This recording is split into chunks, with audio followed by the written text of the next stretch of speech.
এই সমস্যাটি আপনাদেরও হতে পারে, আমারও হয়েছে। চিনে রাখুন, এই যে গাছটি দেখতে পাচ্ছেন, এই গাছটি আপনারা সংগ্রহ করবেন। এর মধ্যে এমন দুধ হয়। গাছটির নাম হচ্ছে দুধি, লতা জাতীয় গাছ। এই গাছগুলি আপনারা সংগ্রহ করবেন। এই সমস্যাটি হলে ঘরে নিয়ে আসে ভালোভাবে ধুয়ে নেবেন। এই গাছগুলো ধুয়ে নিয়ে আসার পর আপনারা, আমি যে নিয়মে দেখাচ্ছি সেই নিয়মে আপনারা করবেন। আপনারা সম্পূর্ণ ভিডিওটি মনোযোগ দিয়ে দেখুন। আপনারা ভালোভাবে ধুয়ে তারপরে থেতো করে নেবেন।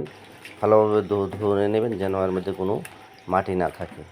মাটি থাকলে কিন্তু আপনারা অন্য আরেক সমস্যায় পতিত হতে পারেন। তো ভালোভাবে ধুয়ে তারপরে থেতো করবেন অবশ্যই। থেতো করার পর আপনারা এর থেকে রস নিংড়ে বের করে আপনারা রোগীকে খাইয়ে দেবেন।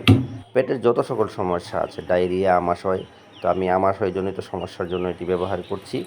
আপনারাও ব্যবহার করতে পারেন। বাংলাদেশের প্রায় 100% লোকের এই সমস্যাটি হয়ে থাকে, আমাশয়জনিত সমস্যা।